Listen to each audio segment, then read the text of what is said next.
Hello, I am NovaSC, and you join me in HOTS Unit Tester Online. The mods, I think it's on all servers. It's definitely on EU because that's what I'm on right now.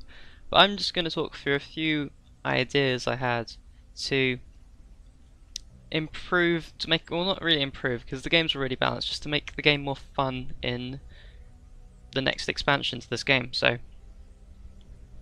I really do believe that the game needs to have less hard counters, it needs to have less things which are just annoying and win immediately, and overall it just needs to be more fun as to attract casual players, because it already attracts the die-hard players easily enough, but most players are casual, and that's what StarCraft really needs to attract, and game design just interests me generally, so it seems a good thing to talk about. So a few ideas I had about, I'll start with the most annoying unit in the game, obviously the Swarm Host, so I'll make a couple of those. I wonder how it works when there's only one team.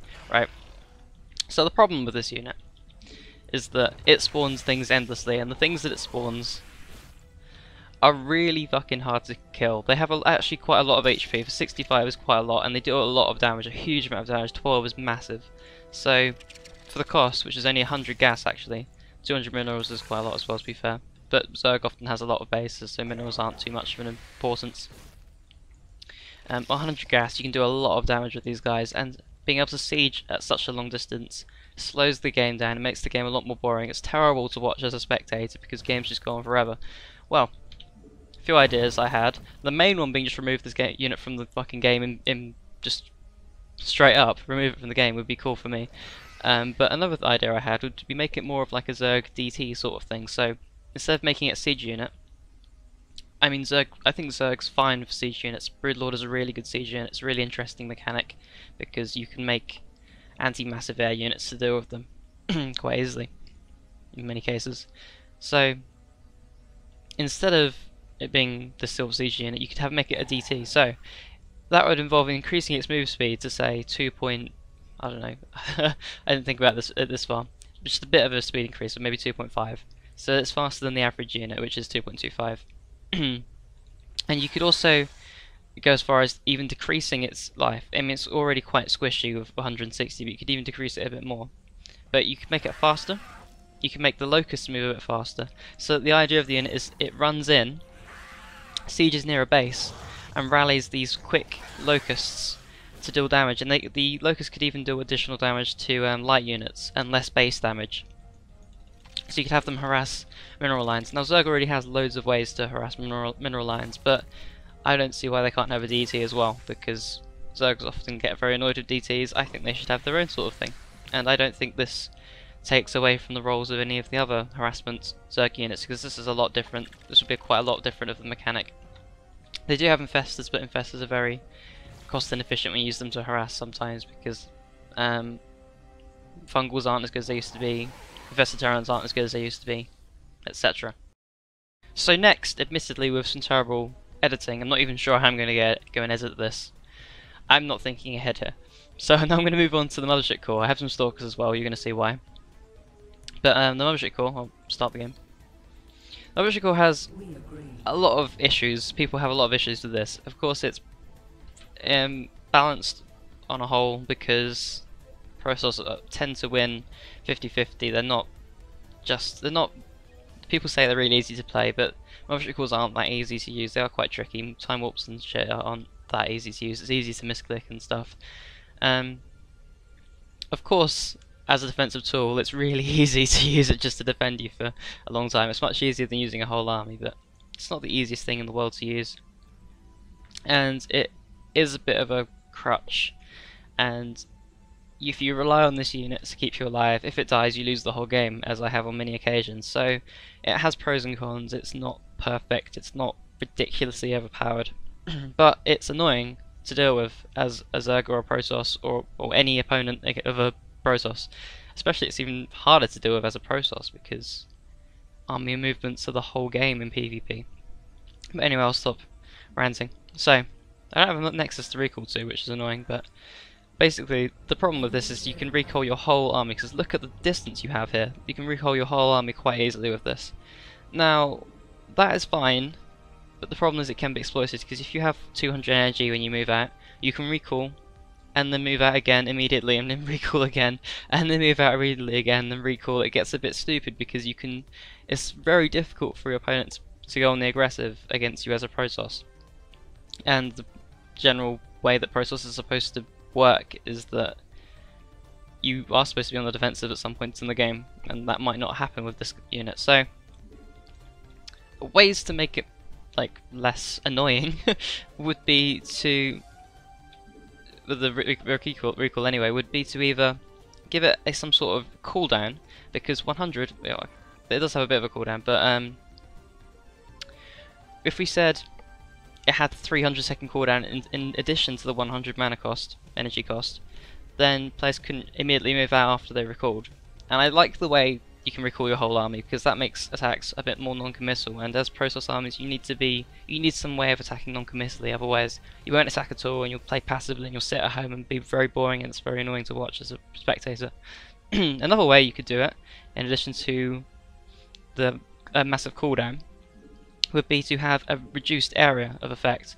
So a circle like this, and Starbow actually tried this, and I think it's quite cool, because you can recall small packs of units. You can still do surgical strikes with Void Rays, for example, which I really like with MotherShip Core, and you can recall out with small numbers, but you can't recall your entire army, because that can get ridiculous, because you can avoid losing the whole game when you get caught out of position against a Zerg who might spend the whole game looking for a magical fungal to win the game, and then you recall out, and it's very frustrating for Zerg to deal with. So yeah, small radius would be quite cool. And another thing which people get annoyed with is Time Warp, but I think Time Warp's fair, that's just my opinion. It makes late game Protoss armies quite, it has a bit more dynamic, an extra dynamic to like the mass Protoss army against mass Protoss army in PvP. It can be annoying for Terrans to deal with, I agree, but that does keep getting, Time Warp does getting changed and tweaked slightly every now and then, so I think Blizzard can sort that out without making massive changes. But the vision for Blink Stalkers is something that I do agree with is quite bullshit at some points, because you can make MotherShip Core and Blink Stalkers very easily all in against the Terran. You can get some vision of the high ground, and this works in PvP against as well. It's really strong. So I'd suggest, I know a lot of people are going to get very annoyed at this, but I would suggest increasing the vision radius of a MotherShip Core so it sees even further. I'd say about as far as a mothership, so quite a long range. But instead of having vision, it actually has it actually senses units, so it reveals them instead of seeing them. So instead of the MotherShip Core having this sort of vision radius, it actually just reveals the units. So you can't blink up a cliff which is near a MotherShip Core. The MotherShip Core just sees the units which are nearby. So you can use the MotherShip Core, which is quite cool. You can use the MotherShip Core to see if there's any units nearby, but you need some other tech to allow you to blink up. So you might need a robo, which makes the blink call-ins a bit delayed and makes it easier for Terrans to deal with, for example, and it makes it easier for Protossers which have gone for an expansion build to fend it off. So, see what you think about that. Next up we have the Sentry, and I've made 9 over here because they make a nice square pattern, and I need everything neat and organised for some reason. Let's jump in. So, the thing about the Sentry is, of course, Sentry is a vital tool for the Protoss army. You need it as some way to defend expansions, defend key points that you need defending, and then have some way of putting pressure back on your opponents. So against Zerg, that might mean using it to help you force field off a wall at your natural, which may also have cannons, and then after that you might be able to push out with maybe an Immortal or 2, or maybe just loads of other gateway units, and then try and deny a 3rd or a 4th. So Sentry is an extremely important tool, so there's nothing wrong with that role, but the thing which is quite frustrating to deal with is, well, there's a couple of things and I'll point them out. So firstly, we can force field not only our own ramps but our opponent's ramps, which means that we can do things such as force field our opponent's ramp, main ramp, while we're at their natural, so that they can't get down and defend, so we can destroy their natural. And that's good against Protoss players. I've seen that done quite a lot. We could do this against Zerg players, force field the ramp, and then clear out their main, so we can warp prism into their main with some sentries, and then use the warp prism to warp in more units and destroy everything in their main, which will include very vital tech structures. So there's that thing, the force field on the ramp thing, which can be abused, and there's this thing which is really annoying, right? You can do this to protect a tiny bunch of units, and you can clump them up like that, really tight, like that, so that they can't be attacked very easily. Now, if you have enough sentries, you can do that. So you need a huge number. It's a really big gas investment to be able to do this sort of thing. So it's not imbalanced in any way, but it's really annoying to deal with. This is what this video is all about. Is just trying to take away all the annoying things which are annoying to watch and play against. So to deal with that, I could suggest having a maximum number of force fields that you can throw down. And the reason that's annoying is because you can do immortal all-ins and things, and make the immortals like almost impossible to attack, while the immortals have the range to still be attacking while all this is going on. But yeah, a maximum number of force fields you can throw down, so maybe 4 to 6 sort of number. Now it looks like that's not going to be helpful, having that many force fields, but that many force fields you can still force field your own ramp. You can still force field your own natural base or your third base. And you can still actually cut your opponent's army in half, like that, with some spacing in between, will still cut an army in half. They're not gonna, like, if there's units here, and there's units here, this side of the army cannot get to that side of the army because these gaps are too small. So you can still use it to be aggressive. The only thing you can't really do is that. And well, a lot better than that and a lot faster than that in a real game. I was just throwing some force fields down randomly. Anyway, another idea I had was that it was obviously this wouldn't help with the force field on the ramp thing problem, but we could restrict force fields to only ramps. Now, I think I much prefer limiting how many can exist at one time to that. But if we did that, obviously none of these shenanigans you couldn't come close to doing any of those sort of shenanigans, but then it would be very difficult for you to put pressure back on. So I'd suggest in that case making the Guardian Shield a bit better, or Hallucination a bit better. I don't know how you do that, but yeah. So I don't like that second suggestion, I'm just throwing it out for the hell of it. But yeah, I think that limiting the number of force fields is an okay suggestion. Maybe 4 is a bit too small, possibly about 8. Well, let's just look at this. How many would be enough to do that thing, to surround you fully? You need about 3, 6, 7, and that's if you did it perfectly. So in the heat of the moment, you're not going to do it perfectly. So I'd say 7 is the maximum number of force fields, because in a real game you're going to do this sort of thing. How many is that? 3, 6. That would have been 8. 3, 6, 7, 8. If I had the energy, that would have been about 8. And I guess in the heat of the moment you're not even going to do it as well as that. Yeah, so I'd say about 6 or 7 force fields. I've gone on about this a long time. But yeah, I hope you think that's an okay suggestion. But overall, I don't think anything's going to happen to the Sentry. I was just throwing out ideas there. So I'll move on to the next one. So next up, I'm going to be talking about the Corruptor. Now, I in no way think there's anything wrong with the Corruptor. Actually, on the contrary, I think Corruptor's a great unit. It is quite strong, well, in that it's quite beefy. It's got a lot of life and has a lot of armor, but it doesn't do an incredible amount of damage. It does additional damage versus massive, making it very good against carriers and battle cruisers, for example. So it's the Zerg answer to the big capital ships that the other races can throw at it. Though there's nothing wrong with the Corruptor, I would actually think that Zerg needs something else, an additional unit in fact, as an additional air unit would be actually very useful for Zerg, for dealing with these big air armies from Terran and Protoss. I think a anti-armoured unit, so instead of dealing additional damage versus massive, it could do additional damage versus armoured, It might not need to be quite as beefy as the Corruptor, so it could have less armor, it could have maybe a bit less HP, but it could have a long range as well. So the idea here would be you could have your Corruptors. These Corruptors could tank for your anti-armored units. This would allow the Corruptors to get closer to the massive units. It would allow the anti-armored units to do a lot of damage just generally. So I think this would make it a lot easier for, well, not so much easier, but a lot less frustrating for Zerg to deal with these big air armies, because they would have some clear answer to deal with things like Void Rays and Vikings, for example.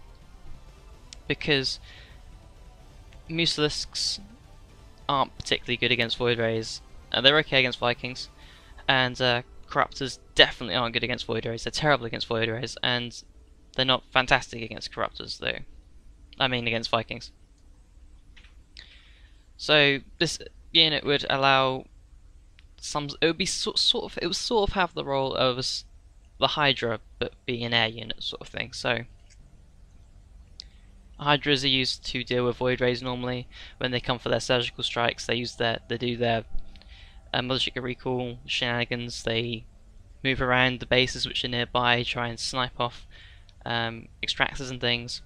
Hydras often don't cut it, especially when you're going for an air army, in addition to the stuff that you need to deal with, the Void Rays. So yeah, anti-armoured air unit would be really useful for Zerg. It would be quite difficult to balance, of course, but I think it's worth it. I think all these measures should be made to make life a bit easier for the neighbourhood Zerg in the uber late game, because an uber late game when they don't have an absurd base lead, because especially of course on a big map in the late game when Zergs have twice as many bases they're fine, but on the equal number of bases it can be a lot harder for Zergs to deal with, especially without swarm hosts, because the only way I've seen Zergs really win an even number of bases is swarm hosts, which, as I've said, are bullshit. So yeah, that's what I have to say about the Corruptor somehow. It's not really about the Corruptor, but you know, this is what I have to say about that extra unit. Next up, I have even more Protoss units. I have Colossus and Immortals. Now, I don't think there's anything wrong with Colossus and Immortals.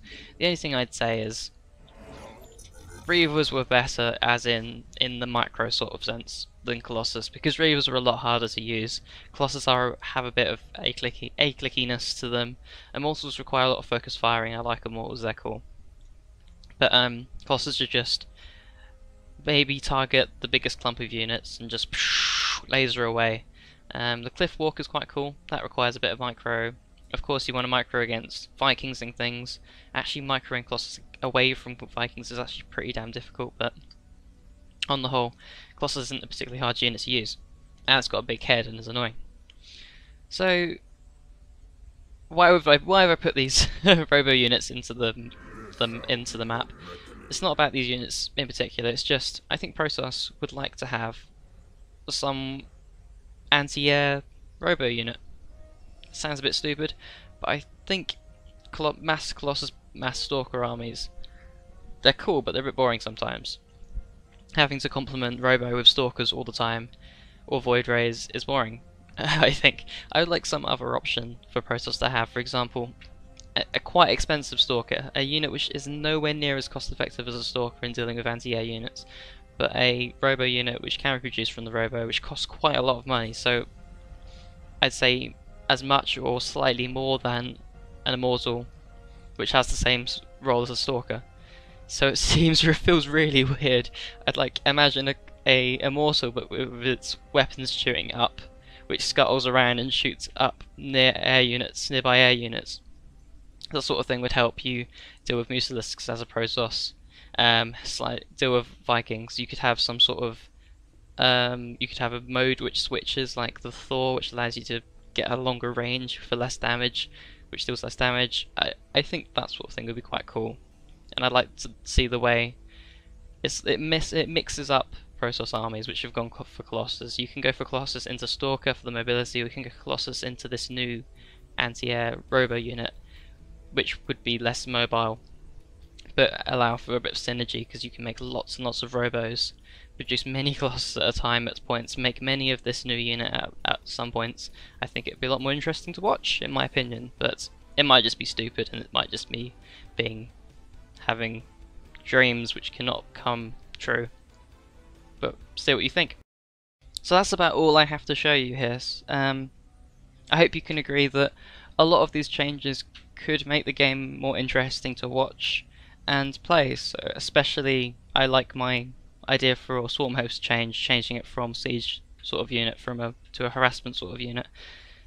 It would make the game, these sort of changes, obviously have a bigger impact than I've mentioned in the video. They would have quite a big impact, some of them. So they would have to cause other units to be changed around them. So a lot more thought would have to be put into these, but these sort of changes are a start, and they would make the game more interesting, I believe. So please comment. I want a nice discussion. Comment as much as possible. Suggest your own changes and take the piss out of mine. But yeah, I just like to talk about this thing because I'm interested in game design, and I hope that we might get these things as high as Blizzard's, and we want to change the game. I know that's really unlikely, but we can only hope and dream and stuff. So I'll see you later. I hope you enjoyed the video. Goodbye.